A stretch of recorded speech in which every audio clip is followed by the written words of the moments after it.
일제 강제동원 손해배상 소송 1심 재판부가 대법원 판결을 정면으로 뒤집고 각하 판결을 내리면서 후폭풍이 거세게 일고 있습니다. 일본 정부는 또다시 한국 정부의 책임을 돌렸고 시민사회 단체들은 재판부가 국가 이익이라는 비법률적인 근거를 내세웠다고 비판했습니다. 국방부 검찰단이 공군부사관 2차 가해 용의자들을 압수수색하고 공군검찰의 부실수사 의혹에 대해서도 수사를 확대하고 있습니다. 유족 측은 선임 이후 피해자를 단 한 차례도 면담하지 않은 국선 변호사를 직무유기 등의 혐의로 고소했습니다. 국민권익위원회가 민주당 소속 국회의원과 가족들의 부동산 거래를 전수조사한 결과 모두 12명의 의원에게서 위법 의혹이 확인됐다고 밝혔습니다. 민주당은 오늘 지도부 회의를 통해서 처리 방침을 밝힐 예정인데 국민의힘은 권익위 전수조사를 신청하지 않아서 이번 조사에 포함되지 않았습니다. 오늘 발표될 코로나19 새 환자는 400명대 중후반대로 전망됩니다. 정부는 올해 여름 휴가만큼은 성수기를 피하고 시기를 나눠서 소규모 가족 단위로 가달라고 권고했습니다. 국내 대표적인 공연 전시 시설인 예술의 전당 지하에 대규모 가상화폐 채굴기가 설치돼 있었던 사실이 YTN 취재 결과 확인됐습니다. 가상화폐 가격이 치솟자 30대 직원이 몰래 장비까지 갖춰두고 밤새 채굴한 것으로 드러났습니다. 지난해 총선을 앞두고 조국 전 장관 아들 인턴 의혹과 관련한 허위 사실을 공표한 혐의로 기소된 최강욱 열린민주당 대표에 대해서 오늘 1심 선고가 내려집니다. 2002년 한일 월드컵 영웅인 유상철 전 인천 감독이 췌장암 투병 끝에 향년 50세로 세상을 떠났습니다. 재작년 췌장암 사기 판정을 받고도 팀을 극적으로 1부 리그에 잔류시킨 뒤 완쾌해서 돌아오겠다고 약속했지만 끝내 병마를 이기지 못했습니다. 여러분 안녕하십니까? 6월 8일 굿모닝 YTN 시작합니다.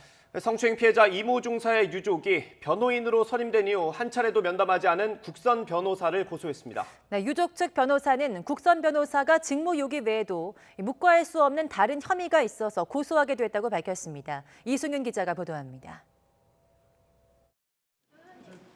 국방부 검찰단 청사에 성추행 피해자 이모 중사의 변호인이 들어섭니다. 이 중사 사건 초기 변호를 맡았던 공군 법무실 소속 국선 변호사를 고소하기 위해서입니다. 유족 측은 국선 변호사가 피해자를 사실상 방치했고 또 다른 묵과할 수 없는 혐의도 저질렀다고 밝혔습니다. 직무유기 혐의로 고소하는 것은 알려졌는데 저희가 묵과할 수 없는 다른 혐의 사실이 있어서 고소에 이르게 됐다고 말씀드리고 싶습니다. 앞서 공군은 이 중사가 성추행 피해를 정식 신고한 지 엿새 만인 지난 3월 9일 군 법무관 A씨를 국선 변호사로 지정했습니다. 하지만 A씨는 이 중사가 숨질 때까지 단 한 차례도 면담하지 않았고 연락은 몇 차례 통화와 문자 메시지가 전부였습니다.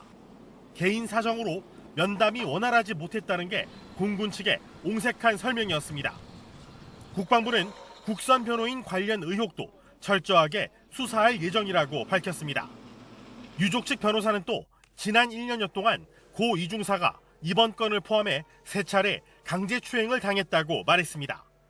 그 당시에도 파견원 준이에 의해서 추행을 당했는데 그때도 이 사건에 지금 회유나 은폐를 가담했던 인원들에 의해서 이제 회유가 있었고 두 번째 강제추행은 직접 지금 은폐를 했던 인원 중에 한 명이 추행까지 있었기 때문에 사실은 유족 측은 객관적으로도 공정한 수사를 위해 공군 검찰에 대한 압수수색도 필요하다고 주장했습니다.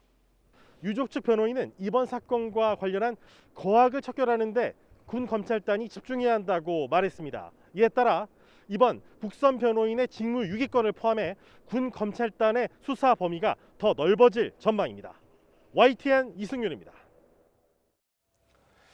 성추행 피해 공군 부사관 사망 사건을 수사하고 있는 국방부 검찰단이 성추행 사건이 발생했던 제20전투 비행단을 압수수색했습니다.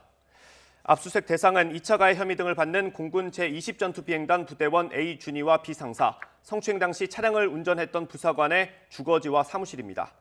부실 수사 의혹과 관련해 공군 검찰도 수사 대상에 올랐습니다. 공군 검찰은 군사경찰에서 사건을 이첩받은 뒤 피해자 조사를 한 차례도 하지 않는 등 부실 수사 의혹을 받아왔습니다. 군 관계자는 또 현재 20비행단 군사경찰 대대에 국방부 조사본부에 성범죄 수사대가 상주하면서 1차 보고가 미흡했던 경위를 조사하고 있다고 덧붙였습니다.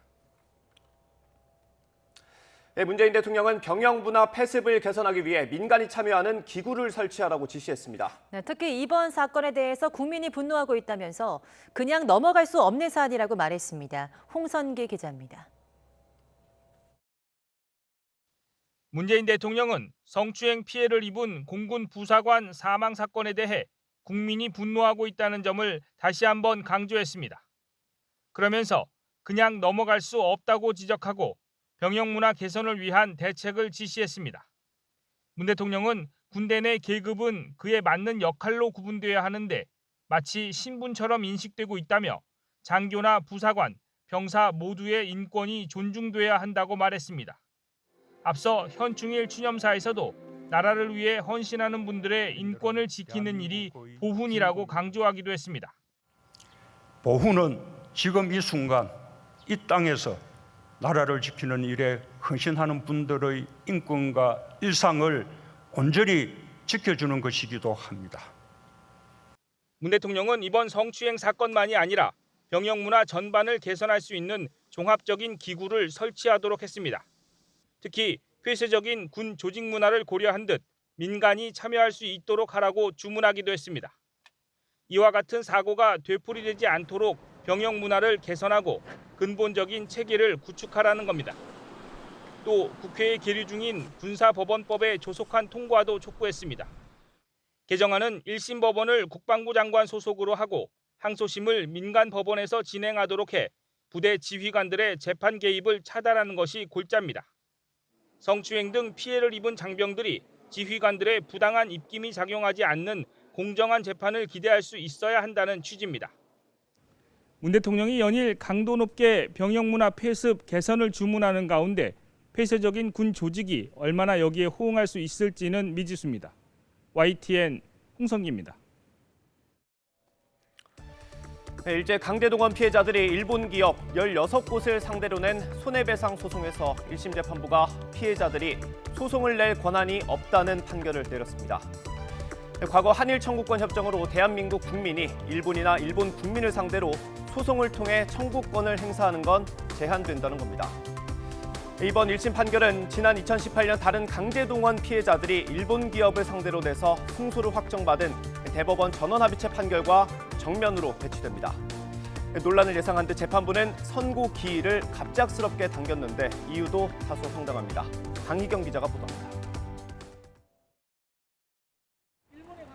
지난 2018년 전원합의체 판결과 이번 1심 판결의 가장 큰 차이는 강제동원 피해자들의 손해배상 청구권이 1965년 한일 청구권 협정의 적용 대상에 포함되느냐입니다.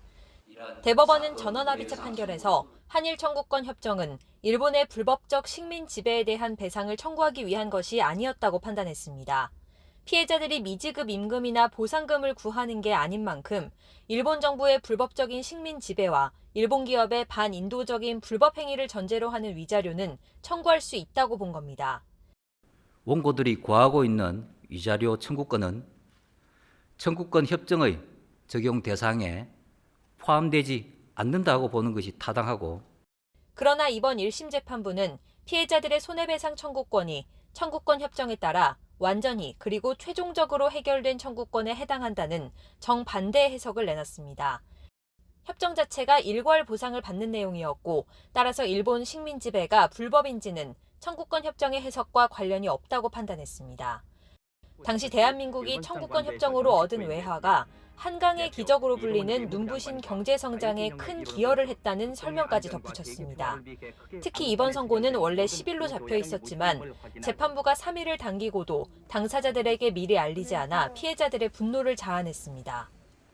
선고는 미루는 일이 있었을지라도 선고를 이렇게 당겨서 당사자도 모르게 이렇게 한다고 하는 것은 정말로 이해할 수 없는 일이고, 논란을 의식한 듯 재판부는 선고기일 변경은 당사자에게 고지하지 않아도 위법하지 않은 데다 법정의 평온과 안정을 위해 기일을 변경했다고 해명했습니다. 1심 재판부는 이번 판결이 대법원 전원합의체 판결의 소수 의견과 결론적으로 같다는 점을 공식 인정했습니다. 앞선 대법원 강제동원 사건은 재상고심 등 13년 동안 5차례의 재판을 거쳐 판례가 만들어졌다는 점에서 앞으로 항소심 등에서 논란이 이어질 것으로 보입니다. YTN 강희경입니다. 네, 이번 판결은 이례적으로 한미동맹 훼손 우려 같은 국제관계에 대한 고려를 각하 이유로 들었습니다. 역설적으로 정부가 외교적 해결에 나설 것을 촉구한 것이기도 한데 당장 해법을 찾기는 어려워 보입니다. 김도원 기자입니다. 법원은 강제징용 피해자들의 배상 요구가 권리 남용이라고 판단했습니다. 일본 기업을 상대로 손해배상을 강제 집행하면 한일 관계가 훼손되고 이것은 동맹인 미국과 관계 악화로 이어져 국가 안보가 침해될 우려가 있다는 겁니다. 대법원 판례를 뒤집기 위해 새로운 근거를 반영한 것으로 보이지만 외교적 고려를 판결문에 담은 건 이례적입니다. 한일 청구권 협정으로 이 강제징용 문제가 해결이 되느냐, 이게 쟁점인데 그런 문제를 다루기 위해서 국가 안보라든가 한미 동맹 문제가 들어간 것은 굉장히 좀 이례적인 일이다, 이렇게 생각이 드는데요. 다만 국내 법원의 배상 판결이 문제를 실질적으로 해결하기 어려운 것도 현실입니다. 일본 기업들은 배상에 응할 뜻이 없고 일본 정부는 자국 기업에 피해가 생길 경우 보복 조치를 거론하고 있습니다. 때문에 이번 판결은 오히려 정부가 문제 해결을 위해 더욱 적극적으로 나서야 한다는 뜻으로 해석해야 한다는 지적이 나옵니다. 피해자에 대한 구제를 일본에 정식으로 신청하는 것, 또 하나는 국내적으로 외교적 교섭이 되지 않는다고 한다면 국내적으로 이 피해자들을 보상해주는 방법 두 가지가 있는 거죠. 다만 지금의 악화된 한일 관계가 이번 판결로 특별히 달라지긴 어려워 보입니다. 상급심에서 이번 판결이 뒤집힐 가능성도 있고 강제징용 피해자들이 이미 승소한 기존의 판결은 유효하기 때문입니다. 외교부는 합리적 해결 방안을 찾기 위해 일본과 협의를 계속하겠다고 밝혔습니다. 하지만 사법부 판결과 피해자의 권리 존중, 한일 관계 고려, 양국 정부와 당사자의 수용 가능성이라는 복잡한 방정식에 해법을 찾을 수 있을진 미지수입니다. YTN 김도훈입니다. 일제 강제동원 피해자들이 일본 기업을 상대로 제기한 소송을 한국 법원이 각하한 데 대해 일본 정부는 양국 현안 해결을 위한 한국 측에 구체적인 제안을 주시하겠다고 밝혔습니다. 일본 정부 대변인은 가토 관방장관은 어제 정례 기자회견에서 이번 판결에 대한 입장을 묻는 질문에 앞으로의 동향을 주시하겠다고 밝혔습니다. 이어 한일 관계는 강제동원과 위안부 문제 등으로 대단히 어려운 상황이라며 양국의 현안 해결을 위해 한국이 책임지고 대응하는 게 중요하다고 말했습니다. 또 현안 해결을 위한 한국 측의 구체적인 제안을 주시하고 있다는 입장도 밝혔습니다. 이번 판결이 한일 관계에 미칠 영향을 묻는 질문에는 한국 법원의 의도에 대해 할 말 입장이 아니라며 부동산 거래를 조사한 결과 모두 12명의 의원에게서 부동산 투기 거래 위법 의혹이 드러났습니다. 명단은 공개하지 않고 민주당에만 전달했는데요.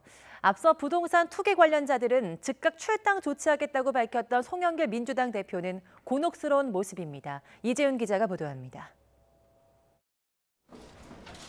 국민권익위가 부동산 투기 의혹이 불거진 더불어민주당 의원 12명에 대한 조사 내용을 정부합동특별수사본부에 송부했다고 밝혔습니다. 권익위는 더불어민주당 의원과 가족 등 816명의 지난 7년간 부동산 거래 내역을 조사해 법령 위반 의혹이 있는 의원 12명, 16건의 부동산 거래 또는 보유 사항을 확인했습니다. 조사에서 나타난 의혹 유형을 보면 남의 이름을 쓴 부동산 명의 신탁이 6건, 의정 활동을 통해 알게 된 개발 정보를 이용한 경우가 3건, 농지법 위반 6건, 건축법 위반 1건 등입니다. 다음 달 사전 청약을 앞두고 있는 3기 신도시 관련 의혹은 전체 16건 가운데 2건으로 확인됐습니다.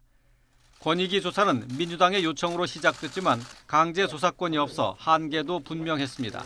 소명 자료를 냈다고 하더라도 저희가 봤을 때 소명이 안 됐다고 정확하게 소명이 다 안 됐다, 부족하다 이렇게 판단되는 사항은 특수본 송부 대상에 포함했습니다. 권익위는 조사 결과를 더불어민주당에 통보해 책임 있는 조치가 이루어지도록 하겠다고 밝혔습니다. 앞서 부동산 투기 관련자들을 즉각 출당 조치하겠다고 밝혔던 송영길 민주당 대표는 권익위 발표에 당 지도부와 상의한 뒤 관련 조치를 내놓겠다고 말했습니다. 국민의힘은 권익위 전수조사를 신청하지 않아 이번 조사에 포함되지 않았습니다. YTN 이재훈입니다. 네, 국민의힘은 부동산 투기 전수조사 결과 명단을 공개하라고 촉구했습니다. 안병길 대변인은 논평을 통해서 의혹이 드러난 민주당 의원이 12명이라면서 누구인지 밝히지 않는 건 또 다른 국민 기만이라고 주장했습니다. 특히 집권 여당의 국회의원이라면 책임을 더 무겁게 지워야 한다면서 의혹이 제기된 의원 명단을 국민 앞에 공개하는 게 공당으로서의 최소한의 책임이라고 밝혔습니다. 또 관련 내용을 이첩받은 정부 합동특별수사본부가 신속하고 철저히 수사해야 한다며 이 수사가 정권의 부동산 투기 척결 의지를 가늠할 척도가 될 거라고 강조했습니다. 정부가 LH 불법 투기 의혹 사태가 터진 지 석 달 만에 혁신 방안을 내놓았습니다. 인력의 20% 이상을 감축하고 퇴직 후 취업 제한 대상을 고위직 전체로 확대한다는 게 핵심인데요. 다만 조직 개편안 발표는 8월로 미뤄져서 이번 발표가 약속했던 해체 수준의 개혁까지는 아니었다는 평가입니다. 보도에 오인석 기자입니다. 정부는 LH의 불법 투기와 전관 이후 갑질 등 불공정과 도덕적 해이가 만연해 있다고 판단을 내렸습니다. 이에 따라 투기 재발을 막기 위해 2중 3중의 통제 장치를 마련했습니다. LH 전 직원은 부동산 등 모든 재산을 등록하고 실사용 목적의 토지 취득이 원칙적으로 금지됩니다. 신도시 등 사업지구를 지정할 때 지구내 토지 소유자와 LH 임직원의 토지 보유를 대조해 투기가 의심되면 수사 의뢰하도록 했습니다. LH 직원의 토지는 사업지구에 포함되더라도 대토 보상이나 협의 양도인 택지를 제공하지 않도록 하여 부동산 투기로 인한 이익을 얻지 못하게 하겠습니다. 전관 예우와 갑질 등 고질적 병폐도 막기로 했습니다. 퇴직 후 취업 제한 대상이 고위직 500명대로 대폭 확대되고 퇴직자가 창업이나 취업한 기업과는 퇴직일로부터 5년간 수의 계약이 금지됩니다. 임대주택 매입 시 LH 직원과 친척 등의 주택은 매입 대상에서 원천 배제되고 SNS 댓글 등 사회적 물의를 일으킨 일탈 행위도 문책됩니다. 방만한 예산 운용도 개선됩니다. 3년간 기관장과 간부직 직원의 인건비가 동결되고 출장비 등 경비가 절감됩니다. 정원도 20% 이상 감축됩니다. 1단계로 상위 관리직과 기능 축소 등으로 1,000명이, 2단계로 지방조직 1,000명이 각각 줄어듭니다. 이번 사태의 원인이 된 공공택지 입지 조사 업무는 LH로부터 환수하여 국토부가 직접 수행하겠습니다. 현재 본사조직 9본부 체제를 6본부 규모로 감축하겠습니다. 정부는 토지와 주택 부문 등 LH의 핵심 기능은 큰 틀에서 유지하면서 추가 의견 수렴을 거쳐 8월까지 최종 조직 개편안을 마련하기로 했습니다. 또 LH 경영평가에서 등급 하향 조정을 검토하고 과거 발생한 비위행위도 평가 결과를 수정해 임직원의 성과급 환수에 나서기로 했습니다. YTN 오인석입니다. 네, 우리의 2002년 6월을 뜨겁게 달궜던 주역 가운데 한 명이죠. 유상철 전 감독이 별세했습니다. 향년 50세. 2년 가까이 췌장암과 싸우던 유 전 감독은 어제 병원에서 눈을 감았습니다. 유 전 감독은 지난 2006년 프로에서 물러나기 전까지 12년 동안 우리 축구를 대표하는 스타였습니다. 청소년 대표와 올림픽 대표, 국가대표까지 거쳤고 K리그와 J리그를 오가며 활약했습니다. 또 지난 2002년 한일 월드컵 때는 히딩코의 주축으로 4강 신화를 이끌었습니다. 특히 첫 경기 폴란드전에서 쐐기골을 넣으면서 우리에게 월드컵 본선 첫 승의 기쁨을 안겼습니다. 지도자로 변신한 유상철 전 감독은 2011년부터 대전 시티즌과 울산대 전남 드래곤즈를 이끌었고 2019년에는 인천 지휘봉을 잡았습니다. 당시 췌장암 4기 판정을 받고 투병하는 중에도 팀을 강등 위기에서 구해내면서 팬들은 같은 기적이 일어나길 바랐습니다. 제가 조금이나마 이런 어떤 희망이라든지 또 힘을 좀 줄 수 있는 역할이 됐으면 좋겠다라는 생각이 좀 있는데 하여튼 그 끈을 놓지 않고 끝까지 최선을 저도 다하겠습니다. 네. 팬 여러분들도 오늘 이 순간 잊지 않고 또 내년을 위해서 함께 했으면 좋겠습니다. 감사합니다.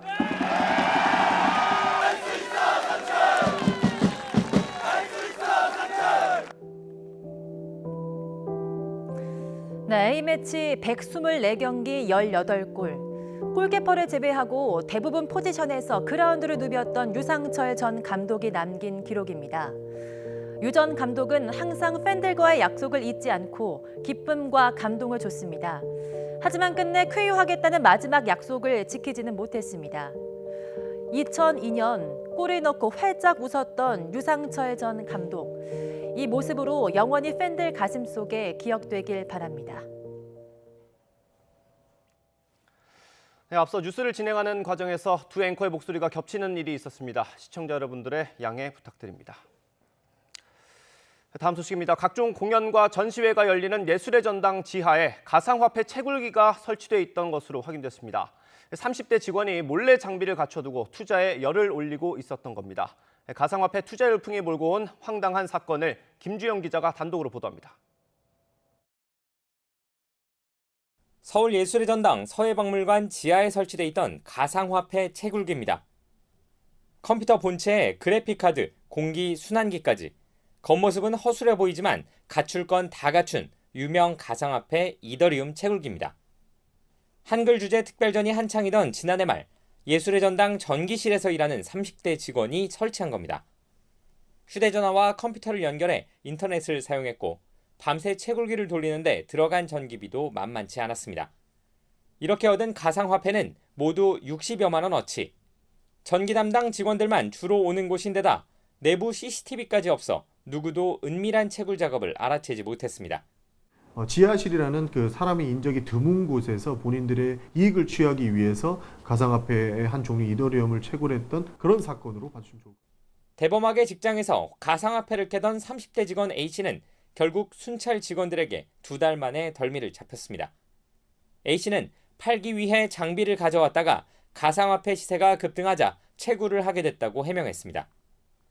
예술의 전당 측은 회사 물품과 전기 무단 사용 등을 이유로 A씨에게 정직 2개월의 중징계를 내렸고 A씨가 쓴 도둑전기료 30만 원도 모두 환수했습니다. 한 30대 직장인의 빗나간 일탈일 수도 있겠지만 자산 증식을 위한 가상화폐 투자 열풍이 어느 정도인지 엿볼 수 있는 씁쓸한 우리 사회의 단면이란 지적도 나옵니다. YTN 김주영입니다. 원금의 3배로 불려주겠다고 속여서 투자금을 가로챈 가상화폐 거래소 관계자 70여 명이 무더기로 경찰에 붙잡혔습니다. 다단계 방식으로 회원을 모집했는데 지금까지 파악된 피해자만 7만 명, 피해 금액은 4조 원에 육박합니다. 신준명 기자입니다. 경기 화성시의 한 호텔. 멀끔하게 정장을 차려입은 남성이 가상화폐 투자로 수십억을 번 사연을 소개합니다. 나는 돈을 돈맛을 못 받다 하시는 분 계세요? 취업인님은 얼마 정도 버신 줄 아세요? 7개월 만에? 50억 정도 버셨대요. 제주도의 한 호텔에서는 소위 돈방석에 앉았다는 회원들을 모아놓고 화려한 행사까지 펼칩니다. 당신이 비즈니스 파트너 가지고 가져버렸어. 전국에서 이런 행사를 연 업체는 서울 논현동의 한 가상화폐 거래소. 최소 600만 원을 투자해 계좌를 만들면 6개월 안에 원금의 3배를 돌려주겠다고 홍보하며 투자자를 모집했습니다. 또 새 투자자를 데려오면 120만 원을 수당으로 주겠다고 하는 등 이른바 다단계 방식으로 회원 수를 늘렸습니다. 100만 원을 넣으면 6개월 안에 원금을 다 찾을 수 있고 해구자를 하면은 수당이 한 구자에 120씩이니까 그거를 본인 걸로 이렇게 해갖고 가상화폐를 잘 모르는 어르신들이 홍보에 혹해 회원으로 가입했고 군 전역 뒤 아르바이트로 모은 돈을 전부 투자한 20대도 가입했습니다. 20대 분들도 많아요. 이제 군대 전역하고서 정말 알바해서 모은 거 다 끌어모으신 분들도 계시고요. 하지만 돈만 받아 챙기고 약속한 투자금과 수당은 주지 않았습니다. 올해 초 혐의를 포착한 경찰이 현재까지 파악한 피해자만 6만 9천여 명. 피해 금액은 무려 3조 8,500억 원에 달합니다. 나이 드신 분들은 마을 하나가 통째로 그냥 다 홀라당 벗겨 먹은 마을도 있어요. 경찰은 특정범죄 가중처벌법상 사기와 유사수신행위법 위반 등 혐의로 거래소 대표 이모 씨를 비롯해 임직원 70여 명을 입건하고 전원 출국 금지 조치했습니다.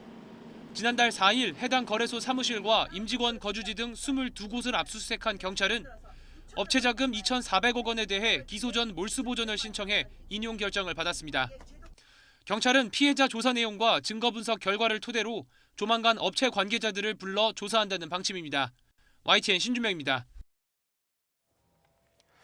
국제원자력기구 IAEA 사무총장이 북한의 사용 후 원자로 연료에서 핵무기 제조에 필요한 플루토늄을 분리하기 위한 재처리 작업의 가능성이 있는 징후를 포착했다고 밝혔습니다.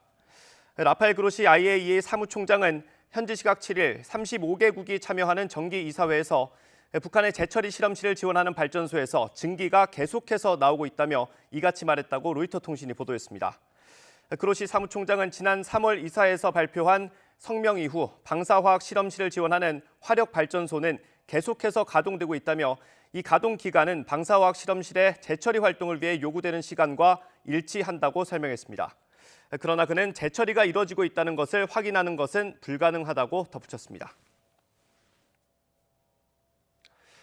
방탄소년단의 버터가 빌보드 메인 싱글 차트인 핫백에서 2주 연속 정상에 올랐습니다. 1위로 데뷔해서 2주 연속 정상의 자리를 지킨 건 버터를 포함해 23곡이 전부라고 합니다. 김혜연 기자의 보도입니다. 발매하자마자 압도적인 점수로 빌보드 핫백 1위에 오른 버터. 2주째에도 자리를 내주지 않는 쉽지 않은 기록을 썼습니다. 1958년 빌보드 핫백 차트가 생긴 이후 1위로 데뷔한 곡은 버터를 포함해 모두 54곡. 이 가운데 2주 연속 정상을 지킨 건 23곡이 전부입니다. 지난해 9월 다이너마이트 이후에도 1위 데뷔곡 가운데 2주 연속 1위를 차지한 곡은 2곡에 불과합니다. 또 1위로 데뷔한 곡이 아니라 해도 올해 들어 핫백 차트에서 2주 이상 1위에 오른 곡은 5곡에 불과합니다. 버터가 올 상반기 의미 있는 기록의 주인공이 된 건 분명합니다. 버터는 2주차에도 2위 곡과 10배 이상 차이 나는 엄청난 다운로드량을 자랑했습니다. 2가지 리믹스 버전을 출시해 구매력을 끌어올린 게 한몫했습니다. 다이너마이트 이후 대중성까지 확보하면서 스트리밍과 라디오 방송 점수도 계속 선전했습니다. 에어플레이와 스트리밍이 한 주에 그치지 않고 계속해서 유지가 된다는 게 이제 BTS를 찾는 미국 대중의 일상 속에서 굉장히 많이 플레이가 되고 있다. 빌보드 차트와 양대 산맥인 영국 오피셜 차트에서도 다이너마이트 때보다 높은 2주차 성적을 유지했습니다. 2021년을 대표하는 썸머송으로서 버터가 좀 사랑받을 수 있었으면 좋겠다. 버터가 올여름 팝계를 대표할 썸머송이 될 가능성이 더 커졌습니다. YTN 김혜은입니다. 이어서 코로나19 소식입니다. 어제 0시부터 밤 9시까지 전국에서 양성 판정을 받은 신규 확진자는 모두 437명으로 집계됐습니다. 그제 같은 시간에 집계된 458명보다 21명이 적습니다.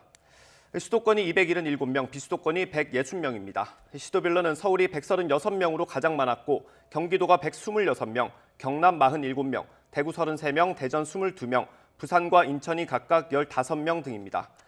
이에 따라 오늘 0시 기준으로 발표될 신규 확진자 수는 400명대 중후반, 많게는 500명 안팎에 달할 것으로 보입니다. 이슬람 종교 행사와 관련해서 외국인 집단 감염으로 홍역을 치렀던 경남에서 또 외국인들이 무더기로 확진 판정을 받았습니다. 네, 대구에선 유흥주점 관련 누적 확진자가 310명으로 늘었습니다. 이윤재 기자입니다. 경남 창녕에 있는 한 식당. 카자흐스탄과 우즈베키스탄 같은 중앙아시아 지역 외국인들이 주로 이용하는 곳입니다. 이 식당을 다닌 외국인 한 명이 지난 5일 감염된 이후 사흘 만에 50명이 넘는 외국인이 확진됐습니다. 대부분 농촌에서 일하면서 같은 숙소에서 단체 생활을 해 바이러스가 빠르게 퍼졌습니다. 창녕구는 외국인 노동자와 외국인 고용 사업주에게 진단검사 행정명령을 내렸습니다. 창녕군 내 사업장에 1인 이상 외국인 노동자를 고용하고 있는 사업주, 외국인 노동자 등에 대해 진단검사 의무화 명령을 발령하였습니다. 대구에서는 유흥주점 집단 감염이 20일 가까이 이어지면서 누적 확진자가 310명을 넘었습니다. 바 형태의 술집과 관련해서는 모두 47명이 확진됐고 목욕탕, 동호회 등 곳곳에서 집단 감염이 반복하고 있습니다. 특히 경제활동이 많은 젊은 층 중심으로 영국발 변이 바이러스가 퍼져 좀처럼 확산세가 가라앉지 않고 있습니다.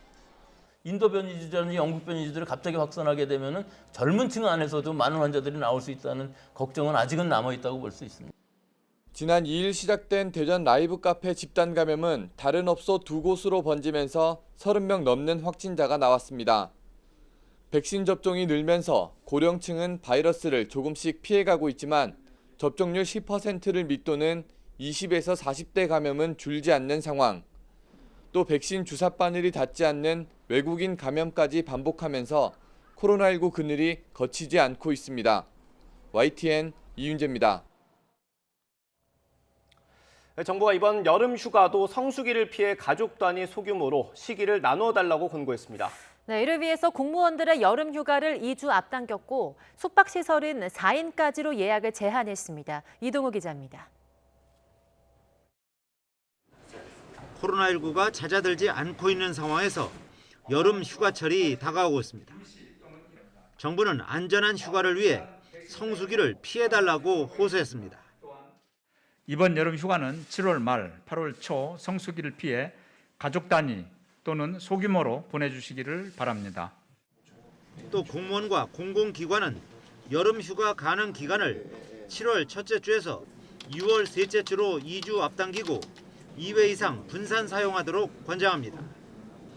일반 기업에 대해서도 휴가 분산을 요청하고 분산 운영 우수 기업에 대해서는 인센티브를 제공할 예정입니다.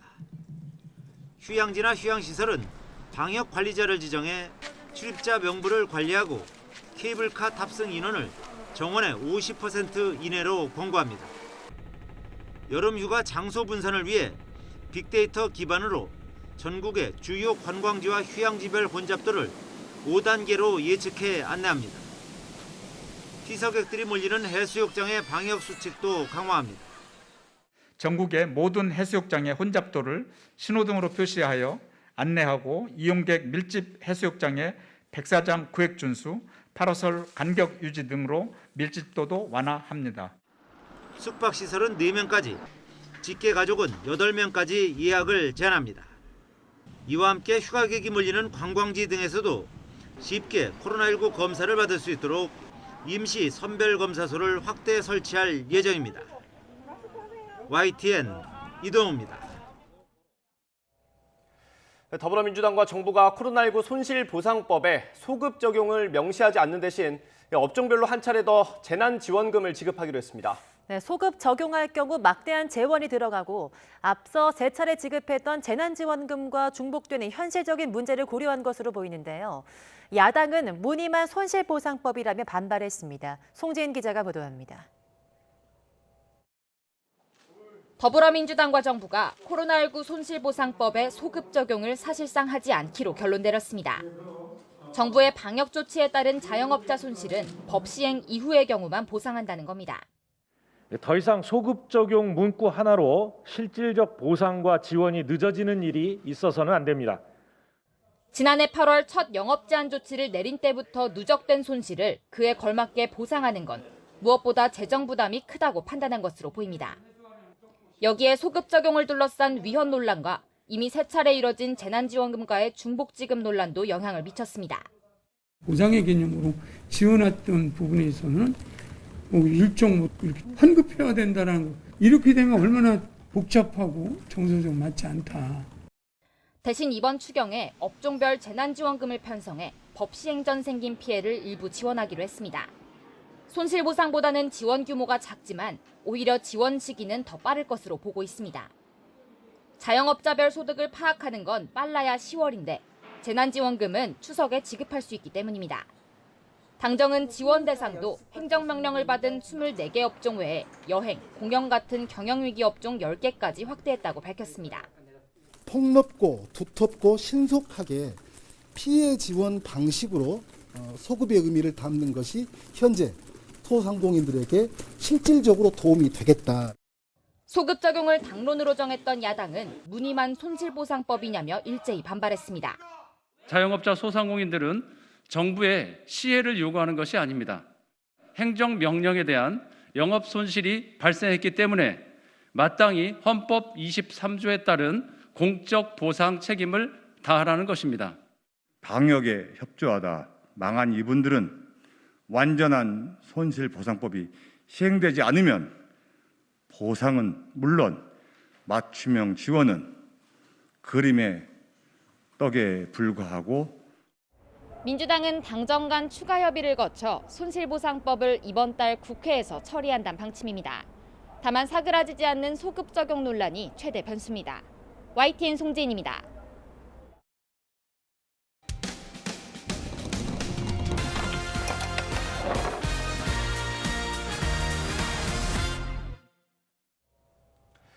코로나19 백신을 맞은 사람이 숨질 경우 유가족 입장에서는 백신 관련성 여부를 의심하게 될 수밖에 없습니다.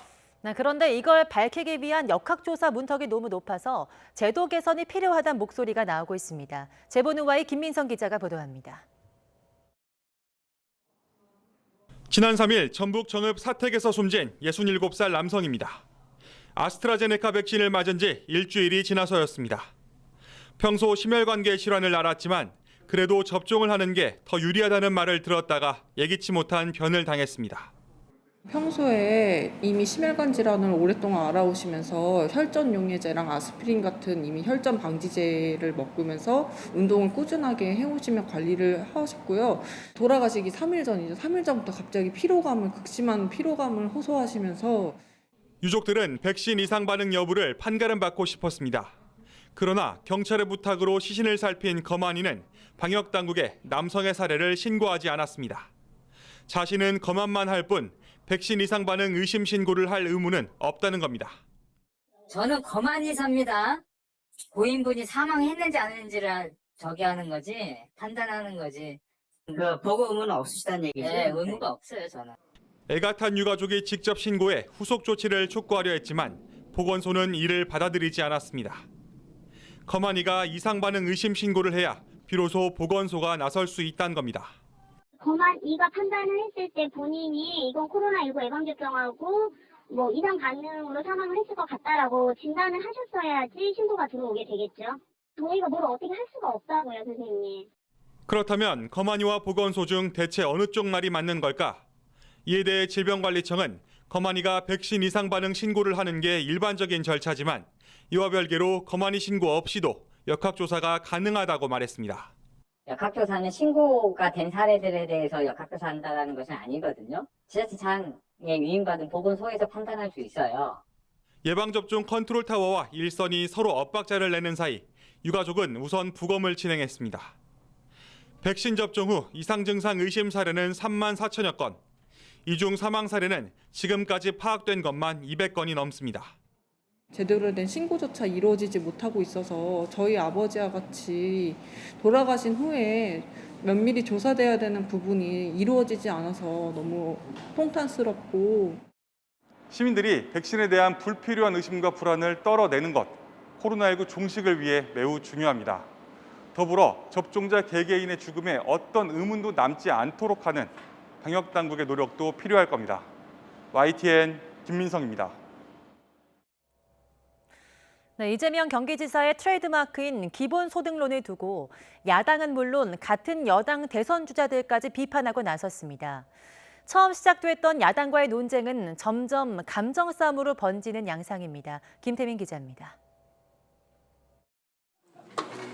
주로 야당에서 이뤄지던 이재명 경기지사 표 기본소득에 대한 논쟁은 최근 여당으로까지 번졌습니다. 이른바 빅3로 불리는 나머지 대권 주자들도 정책 효과의 의문을 본격적으로 제기하고 나선 겁니다. 부자나 가난한 사람에게나 일을 하건 하지 않건 똑같은 돈을 나눠주는 것이 불공정한 결과를 초래한다. 그것에 대한 설명이 필요하다고 생각합니다. 기본소득이 현 시점 우리에게 필요하지도 적절하지도 바람직하지도 지속 가능하지도 않다는 것입니다. 이런 기본소득 논쟁에 먼저 불을 지핀 건 이재명 지사입니다.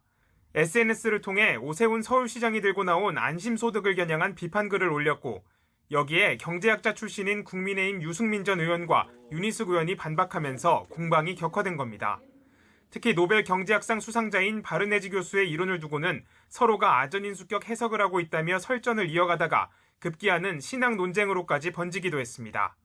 이 지사가 다시 국민의힘 정강정책까지 언급하면서 기본소득을 둘러싼 논쟁은 식을 줄 모르고 있습니다. 이처럼 기본소득 논쟁이 활발한 건 대선주자 지지율 선두권을 달리는 이재명 지사의 핵심 정책이면서 이 지사 특유의 논쟁 스타일 때문으로 보입니다.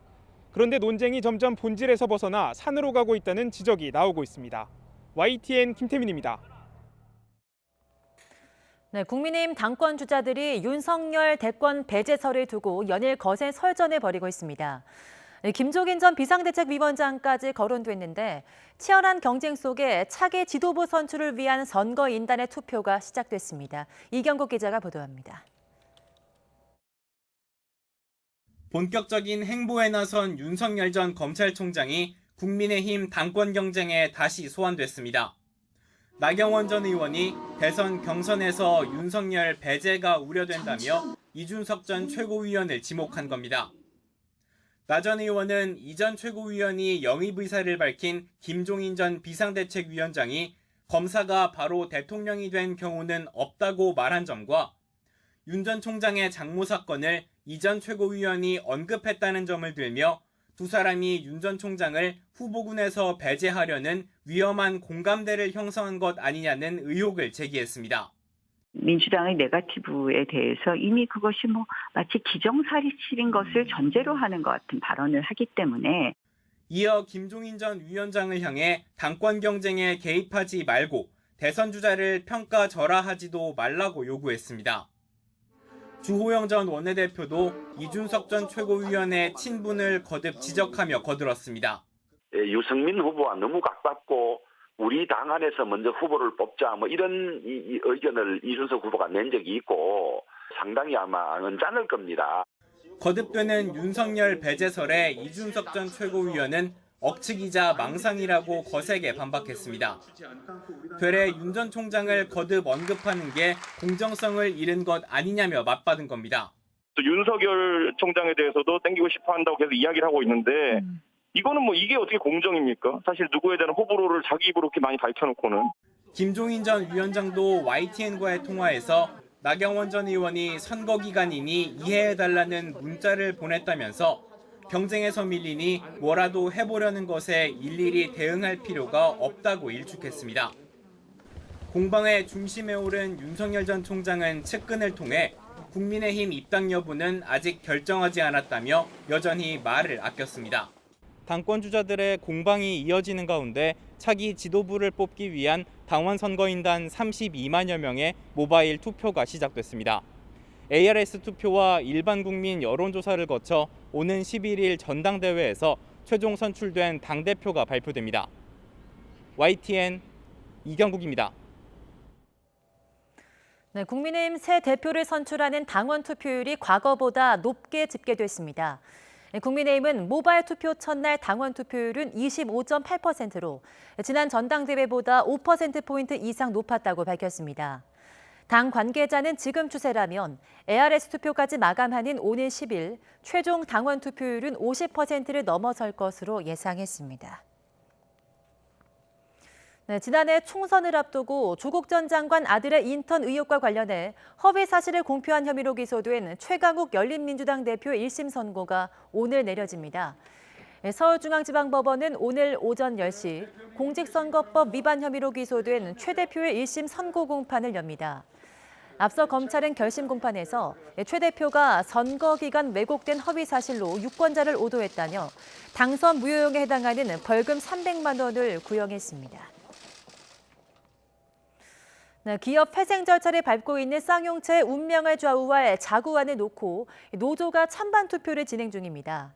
인적 구조 조정은 포함되지 않았지만 최대 2년간 직원 절반의 무급휴직을 실시하는 내용이라 반발이 만만치 않아서 결과를 예측하기가 어렵습니다. 보도에 김상우 기자입니다. 쌍용차 노조 조합원 3,500여 명이 회사 경영 자구 계획안에 대한 이틀간의 찬반 투표에 들어갔습니다. 투표에 붙인 내용을 보면 무급휴직 2년을 사실상 직원 절반에 대해서 시행하되 차 판매 상황을 보면서 1년 추가 여부를 결정합니다. 또 현재 진행 중인 복리후생 중단 등도 2년 더 연장합니다. 또 임원 급여를 이달부터 20% 더 삭감해 40% 줄이고 연차 수당 등도 추후 지급하고 노사협상 주기를 3년으로 변경합니다. 투표 결과는 예측 불허입니다. 노조가 반발해온 인적 구조 조정은 포함되지 않아 반쪽짜리 자구안이라는 지적도 나오는 가운데 2년 무급휴직에 대해서 조합원의 반발이 거세기 때문입니다. 경영난이 심해지면서 직원들은 올해 들어 지난 4월까지 50%의 임금만 받았습니다. 쌍용차는 현재 15분기 연속 적자를 냈지만 평택공장의 부동산 가치 등이 올라가서 자본 잠식률은 지난해 말 112%에서 올 3월 말 86%로 줄었습니다. 하지만 차 생산 관련 자재대금 미지급 등의 채권 규모가 7천억 원 수준으로 늘어난 상태입니다. 당초 이달 매각 입찰 공고를 내고 우선 협상 대상자 선전 등을 진행한 뒤 오는 10월 가격 협상을 진행할 계획이었으나 채권 관련 산정 문제 등으로 일정이 줄줄이 수년되고 있습니다. 쌍용차는 자구안이 조합원 절반 이상의 찬성을 얻으면 이를 이달 중에 법원에 제출해서 매각 작업에 속도를 내는 발판으로 삼을 방침입니다. 법정관리 졸업 10년 만에 다시 기업 회생 절차를 밟고 있는 쌍용차. 그 기구한 운명의 투표 결과가 주목됩니다. YTN 김상우입니다. 네, 요즘 따가운 볕이 내리쬐면서 본격적인 여름 더위가 이어지고 있죠. 오늘도 전국 대부분 지역의 낮 기온이 30도 안팎까지 치솟겠습니다. 대구의 낮 기온이 33도까지 오르겠고 서울도 28도로 선선했던 어제보다 4도가량 높겠습니다. 다만 서울 등 중북부 지방은 오전까지 약하게 비가 지날 것으로 보이니까요. 가방 속에 작은 우산 하나 챙기시면 좋겠습니다. 오늘 아침 경기 남부와 강원 곳곳에는 약하게 비가 내리고 있습니다. 수도권 등 중북부 지방은 오전 무렵까지 5mm 안팎의 비가 지나겠고요. 경기 북부와 강원 지방은 오후부터 밤까지도 빗방울이 떨어질 수 있겠습니다. 구름이 많이 끼는 중부와 달리 남부 지방은 오늘도 맑은 하늘이 드러나겠습니다. 남부지방은 광주와 대구 33도, 구미 32도로 불볕더위가 이어지겠고요. 중부지방도 대전 31도, 청주 30도, 서울 28도로 어제보다 더 덥겠습니다. 내일은 서울의 낮 기온이 31도까지 오르면서 올 여름 들어 가장 덥겠고요. 목요일 서쪽 지방을 시작으로 금요일 전국에 비가 내리면서 심한 더위는 잠시 누그러지겠습니다. 아침까지 서해안 곳곳에는 안개가 짙게 끼겠습니다. 이 지역에 계신 분들은 차간 거리를 줄이고 감속 운행하시기 바랍니다. 지금까지 상암동 야외 스튜디오에서 YTN 박현실입니다.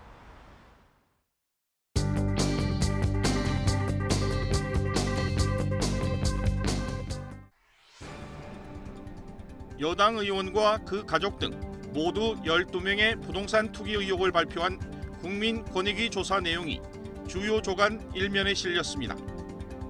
한겨레는 투기 연루된 출당 등의 강력한 조치를 공언했던 민주당이 의원 이름도 밝히지 못했다고 꼬집었습니다. 한국토지주택공사 LH 직원들의 조직적 땅 투기를 차단하기 위한 이른바 LH 혁신안도 1면을 장식했습니다. 하지만 애초 정부가 공언했던 해체 수준의 조직 개편은 쏙 빠져 반쪽 혁신에 그쳤다고 비판했습니다. 일제 강제노역 피해자 손해배상 청구 소송을 1심 법원이 각하했다는 소식도 비중 있게 다뤘습니다.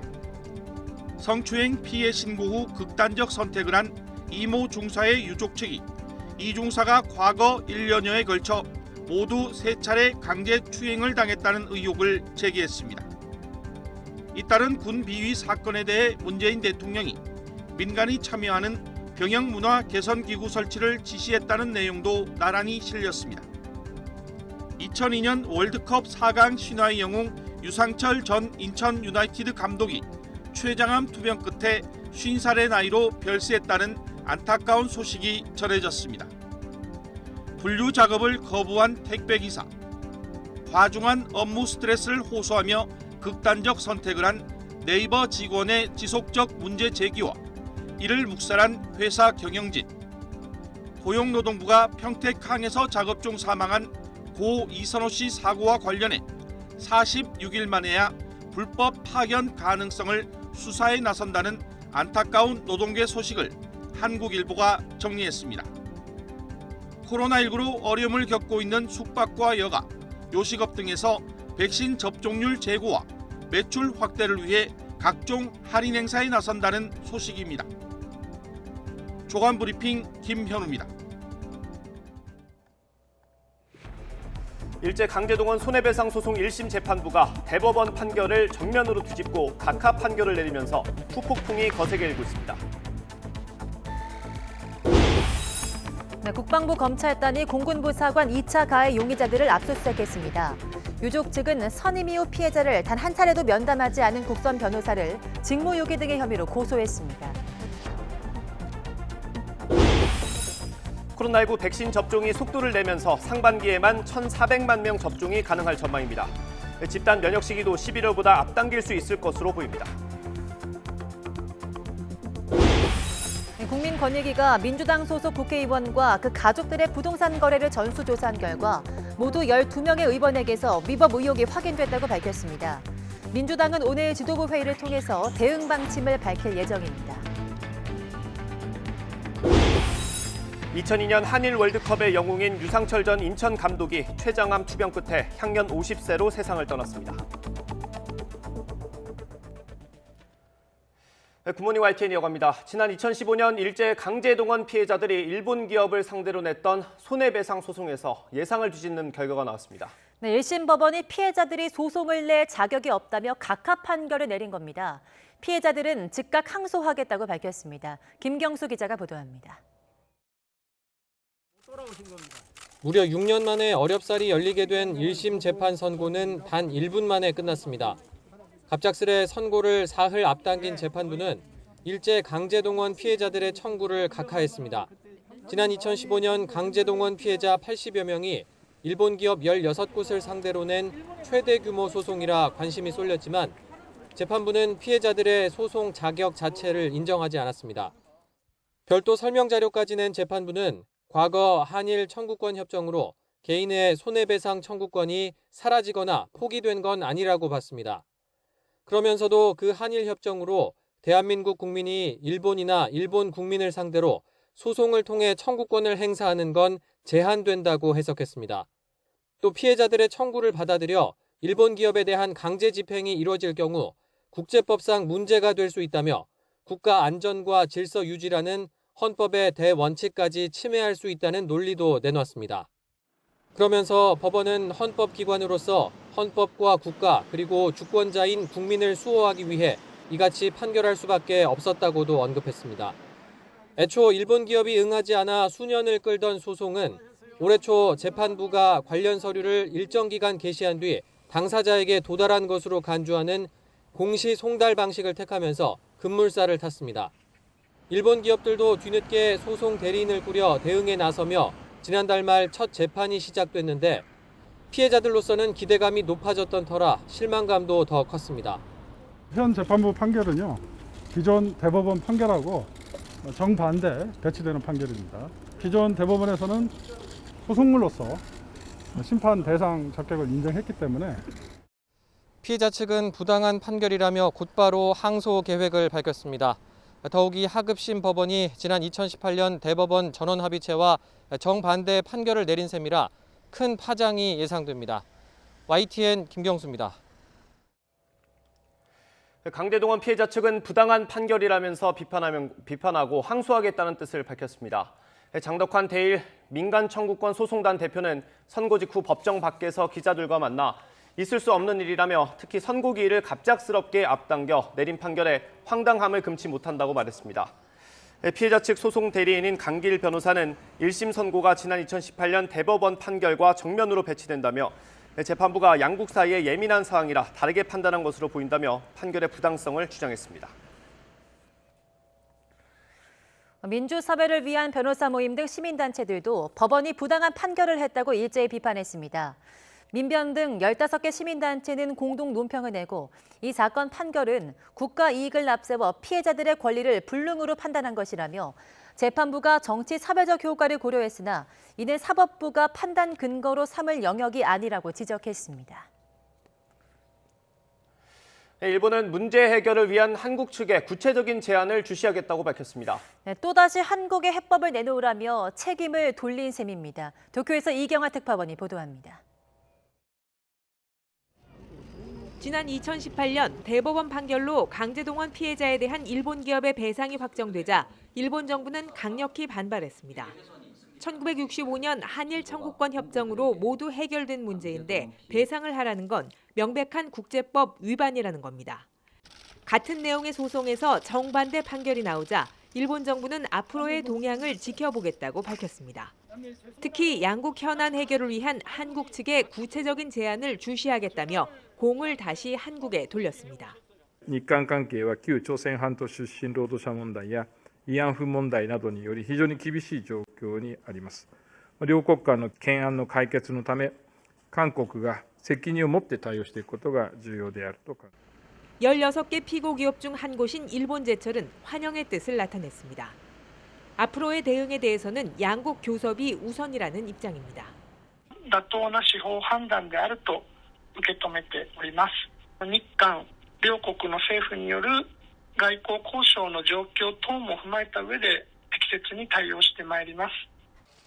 이에 앞서 지난 4월 위안부 피해자들이 일본 정부에 제기한 손해배상 청구 소송이 각하되자 일본 측은 반색했습니다. 이전 판례를 뒤집고 법원이 일본이 주장해온 국가 면제 원칙을 받아들였기 때문입니다. 今回の判決がこのような試験免除についての日本政府の立場を踏まえたものであればということでありますが、適切なものと考えるところであります。 최근에는 모태기 외무성 장관이 국회 답변에서 과거사 해법을 놓고 한국이 골대를 계속 바꿔왔다고 비판하자 외교부가 반박하기도 했습니다. 강제동원 배상 판결 이후 촉발된 극단적인 갈등은 잦아들었지만 불씨는 여전히 남아있다는 겁니다. 이런 상황 속에 판결을 둘러싼 기류 변화가 당장 한일 양국 대화와 관계 개선에 미칠 영향은 제한적일 것으로 보입니다. 도쿄에서 YTN 이경아입니다. 공군 부사관 성추행 사망 사건을 수사하고 있는 국방부 검찰단이 2차 가해 의혹을 받는 3명에 대해서 압수수색을 벌였습니다. 그동안 부실 수사 의혹에서 제외돼 있던 공군 검찰도 수사 대상에 포함됐습니다. 김문경 기자입니다. 국방부 검찰단이 숨진 이중사의 상관인 A준이와 비상사와 함께 시하사의 주거지와 사무실을 압수수색했습니다. A준이와 비상사는 이중사가 성추행 피해 신고를 하자 보고를 외면하고 회유하거나 은폐를 시도한 의혹을 받는 핵심 인물입니다. 시하사는 차량에서 성추행이 이뤄질 때 운전을 했던 인물로 사건 초기 성추행 사실을 알지 못했다는 진술을 하기도 했습니다. A준이와 비상사가 2차 가해 의혹의 핵심 인물로 지목되자 공군은 최근 이들을 보직에서 해임했습니다. 이런 가운데 국방부는 부실 수사 의혹과 관련해 공군 검찰도 수사 대상에 올랐다고 밝혔습니다. 공군 검찰은 군사경찰에서 사건을 이첩받은 뒤 피해자 조사를 한 차례도 하지 않는 등 부실 수사 의혹을 받아왔습니다. 지난 4일 압수수색도 군사경찰에 국한되면서 봐주기 논란이 일자 수사 대상에 오른 것으로 보입니다. 지금 다 범위에 넣고 있습니다. 범위에 넣고 있기 때문에 이거에 대해서도 충분히 논의가 되고 있다. 그리고 수사 진행 중에 있다. 이런 말씀드립니다. 이와 함께 조사본부는 서산 공군부대에서 1차 보고가 미흡했던 경위를 조사하고 있고 감사관실 역시 이중사가 근무했던 부대 등에서 사건 처리 과정을 조사하고 있습니다. 국방부는 지휘고하를 막론하고 수사하겠다고 밝혀 이성용 전 공군총장도 조사 대상에 오를 가능성을 내비쳤습니다. YTN 김문경입니다. 고 이모 중사가 성추행 피해를 당한 건 3월 2일입니다. 이후 바로 신고를 했고 피해자 조사까지 받았습니다. 군사경찰에서 검찰로 사건이 넘어간 게 4월 7일, 그러니까 사건이 있고 나서 한 달 정도 지났을 때입니다. 군 검찰 단계부터는 피해자도 가해자도 조사를 받지 않았습니다. 유족 측은 이 사이에 같은 군인이던 남편까지 회유했다고 밝혔습니다. 가해자의 인생이 불쌍하지 않느냐, 뭐 이런 유의 내용이었습니다. 네. 피해자의 인생이 피해자의 상황이 불쌍하지가 않고 가해자의 인생이 불쌍하다고요? 네. 가해자의 인생 명예로운 퇴직을 위해 용서해달라는 부탁과 압박이었습니다. 유족 측은 남편을 통해 항의하도록 했고 객관적인 자료가 증거로도 남아있다고 강조했습니다. 또 조직적인 회유를 포함한 2차 가해가 피해자를 극단적인 상태로 몰아넣었다고 보고 있습니다. 상상하기 어려운 정도의 2차 가해가 모두 이루어졌기 때문에 예. 이 사건 피해자가 극단적 선택을 하는 데에는 이러한 2차 가해가 큰 원인이 되었을 것이라고 생각합니다. 유족 측은 앞서 상관 3명을 더 고소했습니다. 1년에 걸쳐서 여러 차례 강제 추행이 있었고 문제를 제기하지 못하는 피해자를 보고 답습해서 성폭력이 반복됐다는 게 유족 측의 주장입니다. 끔찍한 피해를 당하고 81일, 그 사이 생사를 함께 하자던 전우회가 가해자만을 감쌌을 때 피해자의 고통은 극에 달했을 겁니다. 국방부 검찰단의 수사가 피해자의 억울함을 어디까지 풀어줄 수 있을지 지켜봐야겠습니다.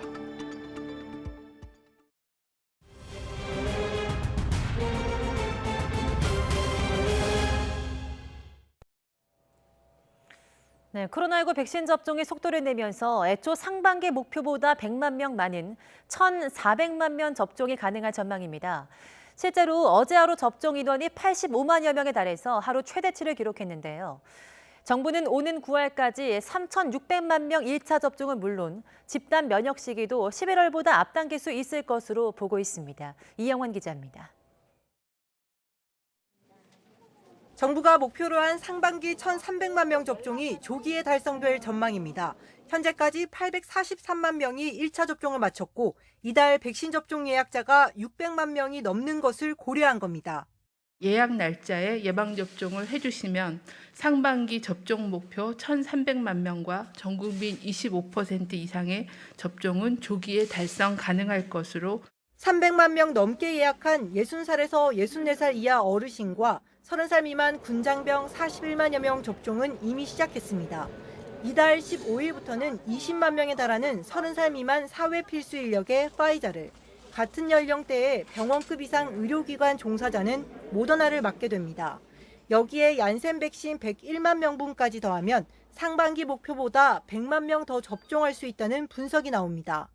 얀센 백신 100만 명분을 도입하면서 상반기에 1,400만 명 정도의 1차 접종이 종료가 될 수 있을 걸로 판단하고 있습니다. 3분기 계획안은 9월까지 전 국민 70%인 3,600만 명 1차 접종을 목표로 하고 있습니다. 지금까지 확정된 건 다음 달 초중고 교사와 고3 수험생 접종 정도인데 구체적인 건 이달 셋째 주에 발표됩니다.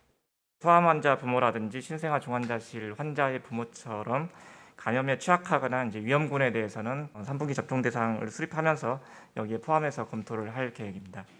접종의 속도가 붙으면서 정부는 오는 11월 집단 면역 달성도 앞당길 수 있을 것으로 내다봤습니다. YTN 이영훈입니다. 코로나19 백신 접종 후 발열이나 근육통 등의 증상이 있을 때 아세트아미노펜 성분의 해열 진통제를 구하지 못한 경우 이부프로펜이나 아스피린 등 다른 성분의 해열 진통제를 먹어도 무방하다고 대한약사회가 밝혔습니다. 대한의사협회도 아세트아미노펜 계열이 없으면 브루펜과 같은 이부프로펜이나 아스피린 등을 복용해도 된다며, 하지만 백신 접종에 앞서 부작용을 우려해서 미리 해열 진통제를 복용하는 것은 권고사항이 아니라고 덧붙였습니다. 네, 모더나의 최고 사업 책임자가 코로나19 메신저 RNA 백신 원액의 한국 생산 가능성을 언급했습니다. 코린 르고프 모더나 CCO는 한국 언론과의 인터뷰에서 한국에서 mRNA 백신 원액을 생산하는 방안을 검토 중이라고 밝혔습니다. 현재 모더나로부터 원액과 mRNA 기술을 이전받아 백신을 생산하는 곳은 스위스 론자가 유일합니다. 네, 어제 0시부터 밤 9시까지 전국에서 코로나19 양성 판정을 받은 신규 확진자는 437명입니다. 그제 같은 시간에 집계된 458명보다 21명 적습니다. 수도권이 277명, 비수도권이 160명입니다. 오늘 0시 기준으로 발표될 신규 확진자는 400명대 중후반, 많게는 500명 안팎에 달할 전망입니다. 네, 미얀마에서 군부 쿠데타 이후 코로나19 검사와 방역이 거의 이루어지지 않는 데다 의료 체계까지 무너지면서 코로나19 확산세가 커지고 있습니다. 미얀마 주민들은 군부 탄압에 코로나19 확산까지 이중고를 겪고 있습니다. 보도에 김영근 기자입니다. 미얀마에서는 지난 4일 신규 확진자가 200명 넘게 나왔습니다. 군부가 쿠데타를 일으킨 이후 하루 기준으로 가장 많은 수치입니다. 일부 지역엔 자택 대기령이 내려졌습니다. 미얀마의 지금까지 누적 확진자는 14만 4천여 명. 하지만 검사망에 잡히지 않은 숨은 감염자가 더 광범위하게 퍼져 있을 것으로 보입니다. 지난해 말부터 가파르게 늘어나던 누적 확진자가 쿠데타가 발생한 2월 이후 한동안 증가율이 0에 가깝게 멈췄기 때문입니다. 쿠데타로 인한 혼란으로 코로나19 검사가 거의 이루어지지 않은 것으로 추정됩니다. 지난 4, 5월 미얀마와 국경을 맞댄 태국과 중국, 인도의 접경 지역에 코로나19가 확산한 것도 미얀마의 심각한 상황을 간접적으로 보여줍니다. 하지만 상황이 이런데도 군부 집권 이후 백신 보급은 지연되고 있습니다. 게다가 의료진 수천 명이 쿠데타에 반발해 시민 불복종 운동에 참여하면서 의료 체계도 사실상 무너진 상태입니다. 미얀마 주민들은 군부의 강권 통치에 코로나19 확산까지 이중고에 시달리고 있습니다. And with the pandemic and the compounding effects of the political crisis, we could see these gains removed in just a few months and heading the country back to 2005, when half of Myanmar's population was poor. 이런 가운데 군부는 최근 종교시설 운영을 허용하는 등 방역 수칙을 완화했습니다. 또 이달 들어서 학교가 일제히 문을 열면서 감염 확산에 대한 우려가 더욱 커지고 있습니다. YTN 김영근입니다. 국민권익위원회가 부동산 투기 의혹이 불거진 더불어민주당 의원 12명에 대한 조사 내용을 정부 합동 특별수사본부에 송부했다고 밝혔습니다. 권익위는 더불어민주당 의원과 가족 등 816명의 지난 7년 동안 부동산 거래 내역을 조사해서 부동산 거래 보유 과정에서 법령 위반 의혹이 있는 의원 12명, 16건을 확인했다고 말했습니다. 조사에서 나타난 법령 위반 의혹 유형을 보면 부동산 명의 신탁이 6건, 업무상 비밀 이용 3건, 농지법 위반 6건, 건축법 위반 1건 등으로 나타났습니다. 네, 경찰은 민주당 국회의원 등 12명의 부동산 불법 거래 의혹을 들여다보겠다고 밝혔습니다. 경찰 국가수사본부는 권익위에서 개별 조사 결과 내용을 별도 통보해오면 엄정하게 수사를 진행할 계획이라고 밝혔습니다. 더불어민주당은 해당 의원들의 명단과 조사 내용을 면밀하게 들여다본 뒤 오늘 지도부 회의를 통해 향후 처리 방침을 밝히겠다고 전했습니다. 민주당 윤관석 사무총장은 권익위로부터 민주당 소속 의원들과 가족들의 부동산 거래 전수조사 결과를 전달받았다며 오늘 당 지도부가 방침을 정할 예정이라고 밝혔습니다. 이와 관련해 국민의힘은 의원 명단을 공개하라고 촉구했습니다. 안병길 대변인은 논평을 통해 의혹이 드러난 민주당 의원이 12명이라면서 누구인지 밝히지 않는 건 또 다른 국민 기만이라고 주장했습니다. 특히 집권 여당의 국회의원이라면 책임을 더 무겁게 지워야 한다면서 의혹이 제기된 의원 명단을 국민 앞에 공개하는 게 공당으로서의 최소한의 책임이라고 밝혔습니다. YTN이 보도한 강원도 양구군 전직 삼선 군수의 부동산 투기 의혹과 관련해서 전직 군수가 구속 기소됐습니다. 네, 경찰과 검찰은 해당 군수가 국토교통부 용역 직원을 통해 알게 된 미공개 정보를 이용해 땅을 산 것으로 판단했습니다. 홍성욱 기자입니다. 강원도 양구군 전직 삼선 군수 전모 씨가 집을 짓기 위해 땅을 산 건 현직일 당시인 2016년 7월 서울 용산과 강원도 속초를 잇는 동서고속철도 노선 가운데 양구역이 들어서는 이른바 역세권 부지 1,400여 제곱미터였습니다. 당시 전 씨가 땅을 사는데 전면에 내세운 것 자신의 여동생. 여동생 이름으로 매입 대금까지 이체했지만 최종 등기는 아내 명의였습니다. 공교롭게 전 씨가 동생을 시켜 땅을 알아보고 매입한 2016년 7월 동서고속화철도 사업이 급물살을 탑니다. 계약금을 낸 뒤 일주일이 지나자 예비 타당성 조사를 통과했고 열흘 뒤엔 사업이 확정됐습니다. 평당 38만 원이던 땅값은 3배 상승했습니다. 본래 땅 주인이 문제를 제기하자 전 씨는 여기 들어서면 산 땅을 되돌려주겠다고 약속하기도 했습니다. 역사가 들어서면 내가 땅을 니한테 그대로 아주 산값을 줄게. 그리고 니는 나한테 내가 들어간 수수료잖아. 그 취득세 내고 등록세 내고 했으니까 그 들어간 수수료하고 은행 이자 그만 내주고 돈을 가져가. 경찰과 검찰은 전 씨가 현직 군수 시절 미공개 내부 정보를 취득해 땅을 매입한 공직자 부패 범죄로 판단했습니다. 당시 철도 노선과 관련한 지자체 의견을 듣기 위해 국토교통부 용역 직원이 양구군을 방문해 협의했는데 이 과정에서 역사 위치 정보를 알게 된 전 씨가 인근 토지를 사들였다는 겁니다. 검찰은 전 씨를 재판에 넘겼고 취득한 땅은 몰수 보전 조치했습니다. 최종 재판 때까지 이제 처리가 금지가 되고요. 그다음에 재판에서 정식 재판에서 최종 몰수나 이런 걸 최종 선고를 합니다. YTN과의 인터뷰 당시 전 씨는 땅을 산 지역에 역사가 들어오는 것은 전혀 알지 못했다고 혐의를 전면 부인한 상황. 치열한 법정 공방이 예고된 가운데 만약 유죄가 확정되면 전 씨가 산 땅은 공매를 통해 전액 국고로 귀속됩니다. YTN 홍석입니다. 2002년 한일 월드컵 영웅인 유상철 전 인천 감독이 췌장암 투병 끝에 향년 50세로 세상을 떠났습니다. 유 전 감독은 최근 병세가 악화해서 서울 아산병원에 입원해 집중 치료를 받다가 어제 저녁 7시쯤 숨졌습니다. 유 전 감독은 K리그 인천 사령탑이던 지난 2019년 췌장암 4기 판정을 받고도 팀을 극적으로 1부에 잔류시키며 진한 감동을 안겼고 완쾌해서 돌아오겠다고 약속했지만 끝내 병마를 이기지 못했습니다. 1972년 서울에서 태어나 유 전 감독은 원조 멀티플레이어로 활약했으며 98년 프랑스 월드컵 벨기에전 동점골과 2002년 한일 월드컵 폴란드전 추가 득점 등 대표팀 124경기에 나서서 18골을 기록했습니다. 하자로 반품된 가구를 새 것으로 둔갑시켜서 재판매한 의혹을 받는 유명 가구업체가 경찰 수사를 받고 있다는 소식 어제 전해드렸습니다. 네, 이 업체가 국내 1위 가구업체와 협업해 내놓은 가구 역시 반품 재판매 의혹에 불거졌습니다. 박혜재 기자가 단독 보도합니다. 반품 가구 재판매 의혹에 휩싸인 A가구 업체가 온 오프라인에서 팔고 있는 또 다른 소파입니다.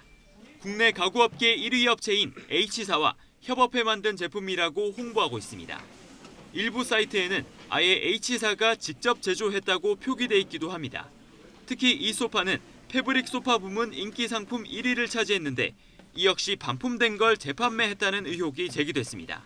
처음에 이 집에 있는 제품은 마대자루 같은 걸로 포장을 해가지고 왔고 그다음에 온 제품은 정상적인 박스에 포장이 돼서 왔습니다. 브랜드 때문에 이제 따라가는 거죠. 저희가 이 브랜드는 사실 한 4, 5년 됐습니다. 이 소파뿐 아니라 H사와 협업해 만든 다른 가구도 재판매 사례가 부지기수라는 배송기사들 증언이 잇따랐습니다. AS로 들어온 상품, 부채포장에 나온 상품들이 대체적으로 많이 나가는 상품들에서 껴있어요. 이거 고객들이 알면 기절할 일이죠. 믿고 쓰는 거죠. 제 기억으로 알아서 전화 드린 분들은 이제 인지를 하셨는데 그거 아닌 분들은 다 모르고 그냥 새 상품으로 알고 쓰시는 거예요. 어떤 분들은 우리 기사들이 불쌍하게 보이고 힘들게 막 보고 들고 하니까 됐어 하루쯤 좋으신 분들도 많고. 근데 그분들도 모르시고. 네, 그렇죠.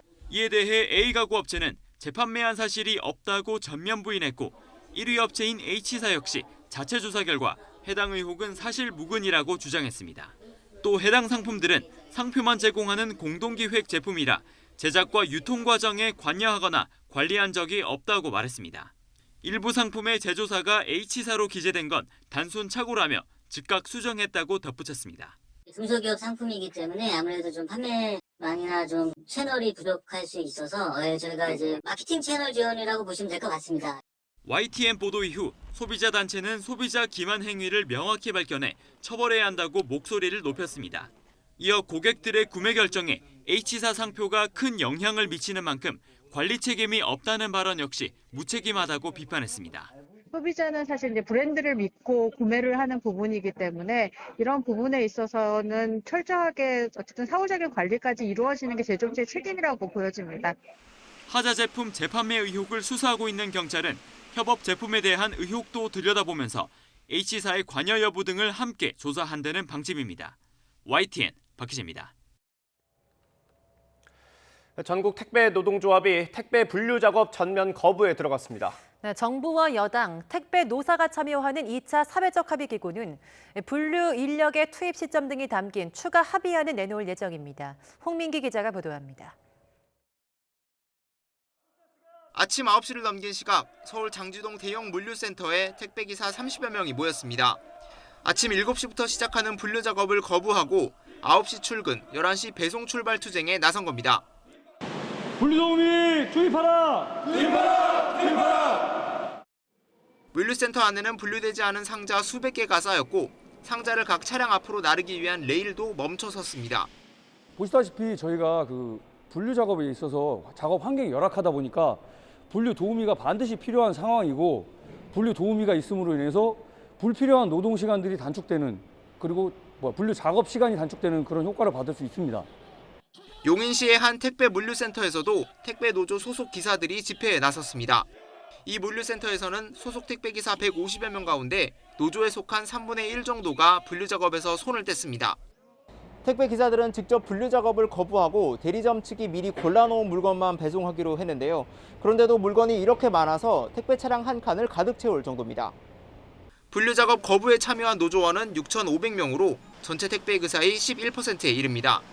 길어지면 지역마다 배송 차질이 빚어질 것으로 보입니다. 한 7시부터 해서 지금도 현재 1시, 12시 정도까지 하고 있는데 또 사회적 합의 안에 그 부분이 사용자 측에서 자기 몫이라고 이야기했기 때문에 전국 택배 노동조합은 소속 택배기사 6,500여 명이 분류작업 무기한 거부에 들어갔다고 밝혔습니다.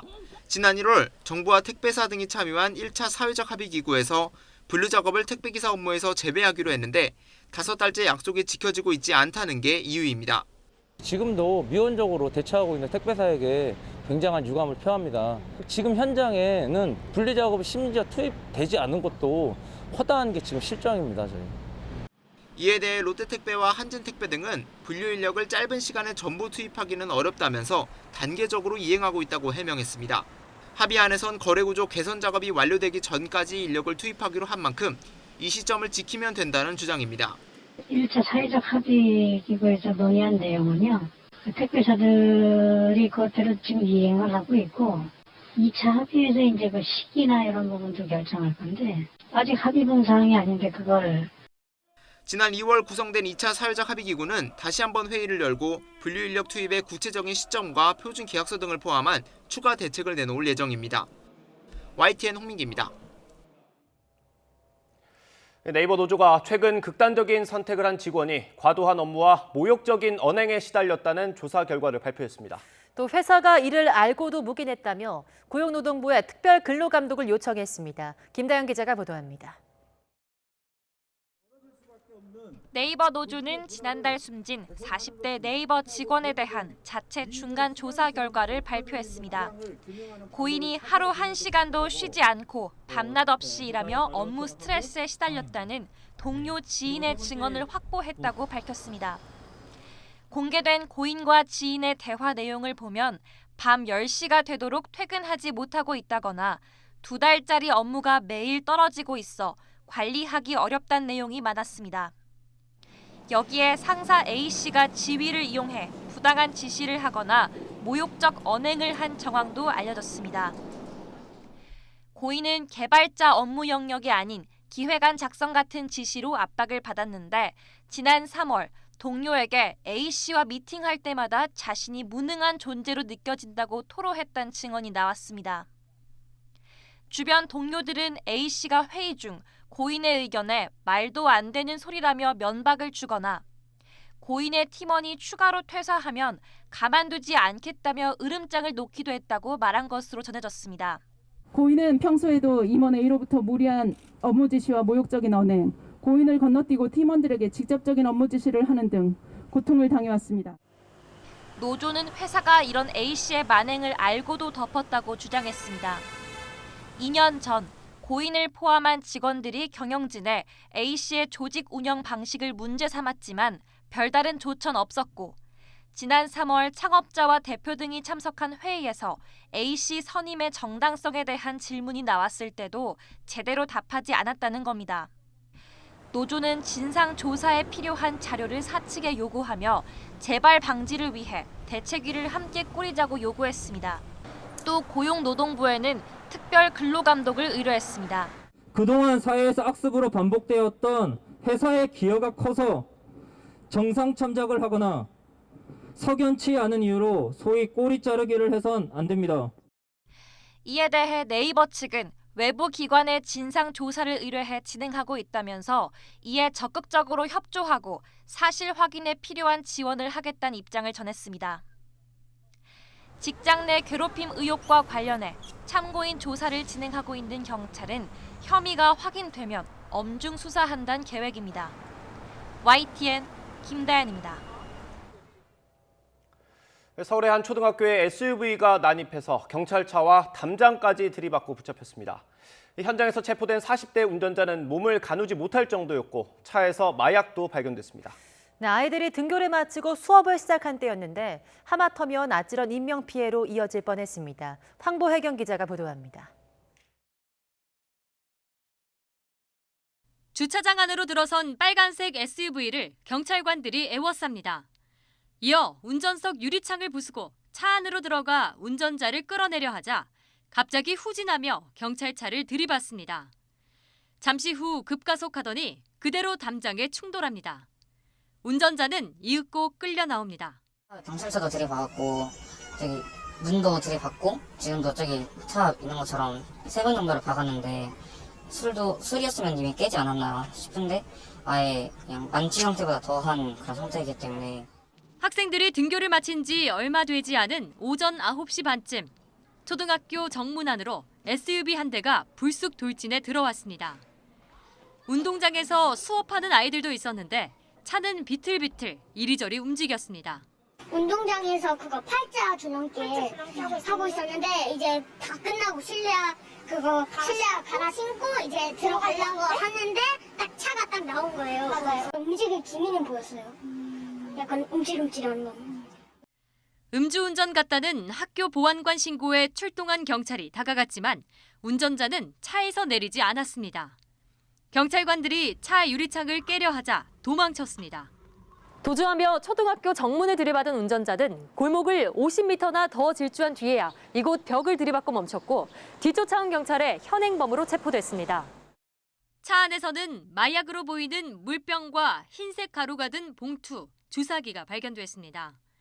경찰은 40대 운전자 A씨를 긴급 체포했는데 말을 하기 힘들 정도고 몸을 제대로 가누지 못하는 상태였습니다. 간이 검사 결과 물병과 가루에서 마약 양성 반응이 나왔습니다. 경찰은 정확한 확인을 위해 혈액 채취 영장을 신청했습니다. 이와 함께 약물과 주사기의 정밀 감정을 국립과학수사연구원에 의뢰했습니다. YTN 황보혜경입니다.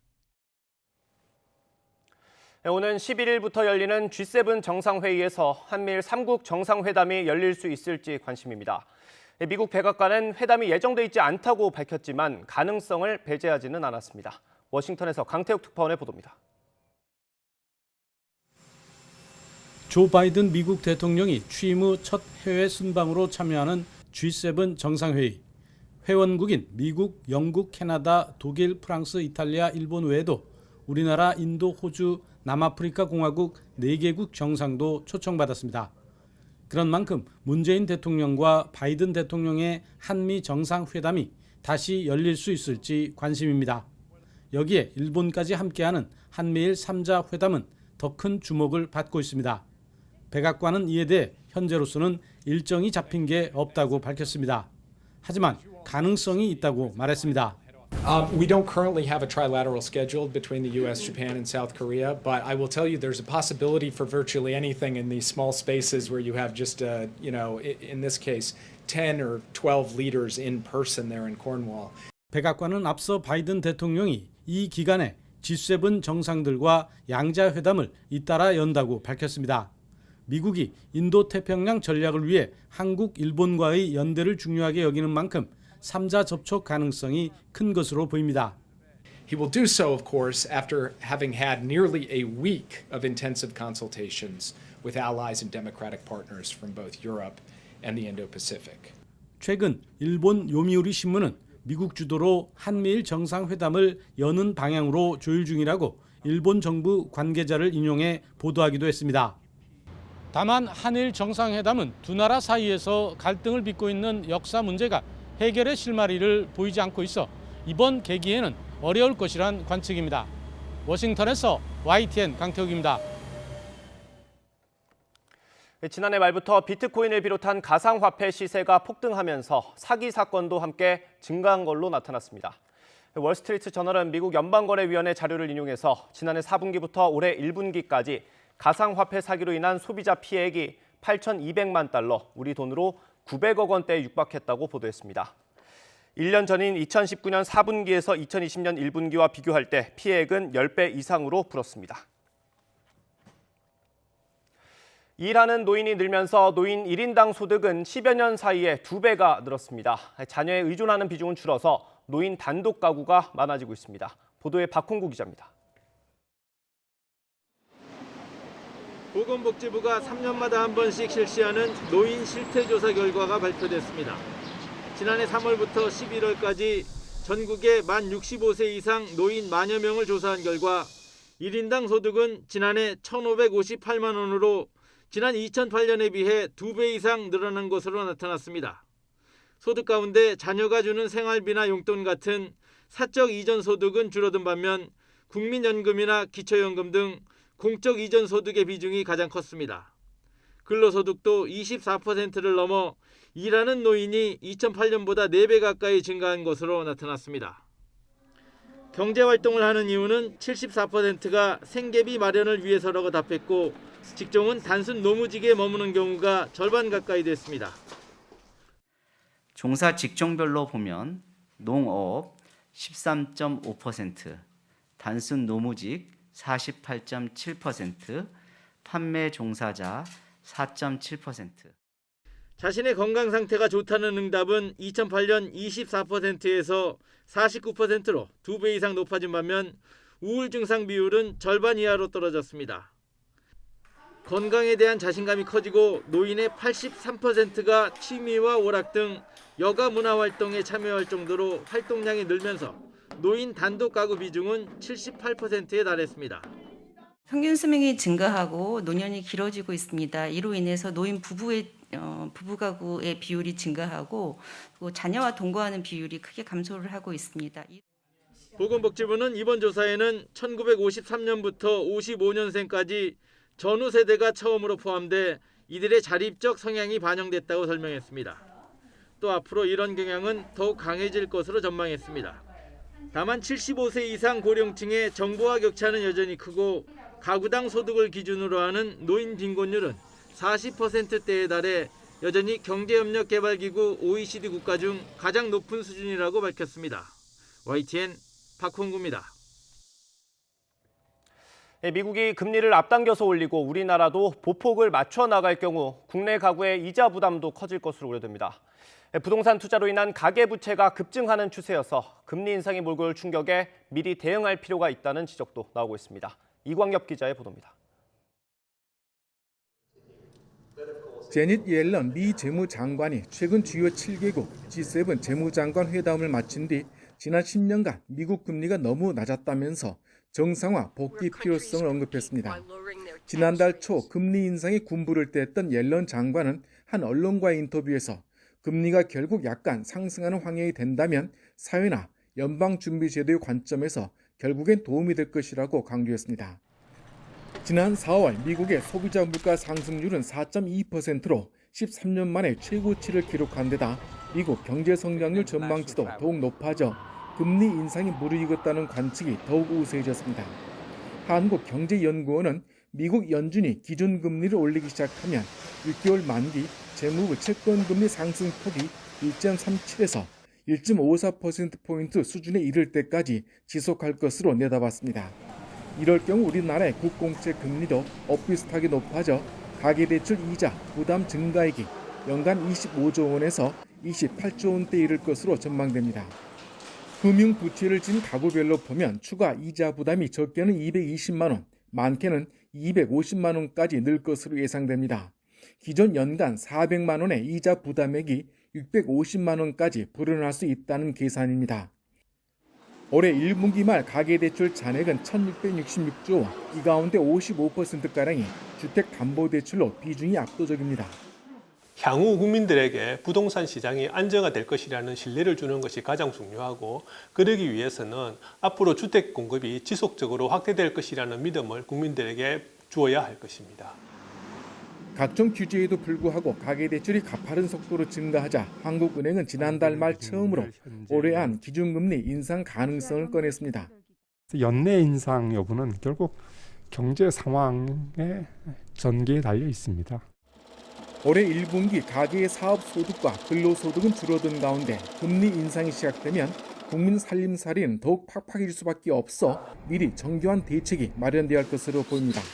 YTN 이광규입니다.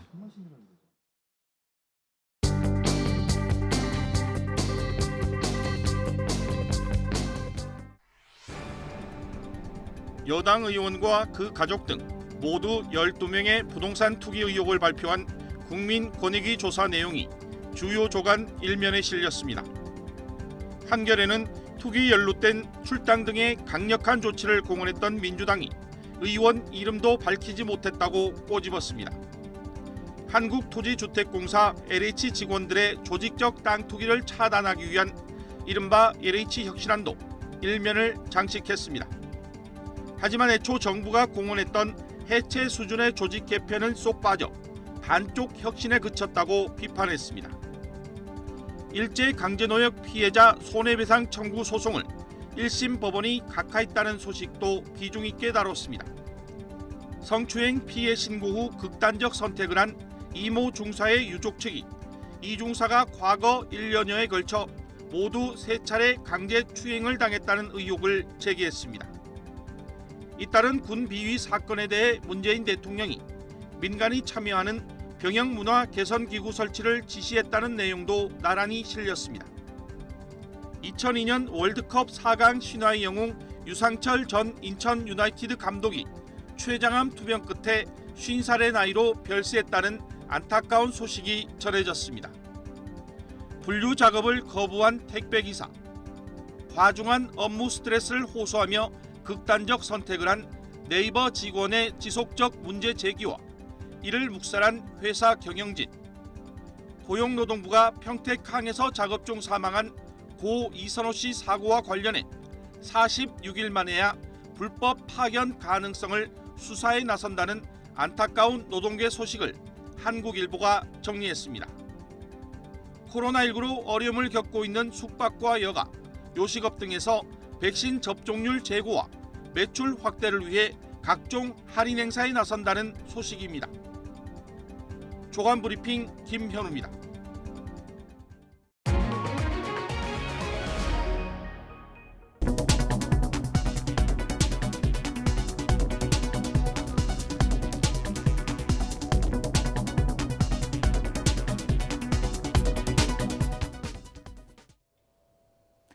오늘 내륙지방은 한여름 더위가 기승을 부리겠습니다. 오늘 서울의 한낮 기온은 28도로 어제보다는 4도나 높겠고요. 광주와 대구는 폭염주의보 수준인 33도 선까지 치솟겠습니다.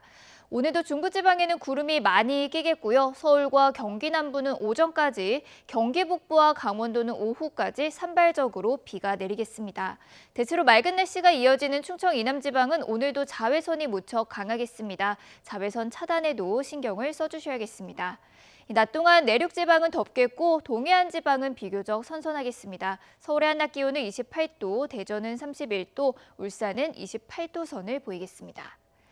내일은 서울도 31도 선까지 올라서 올여름 들어서 가장 덥겠고요. 금요일에는 전국에 비가 내리면서 더위가 누그러질 전망입니다. 지금까지 날씨 정보였습니다.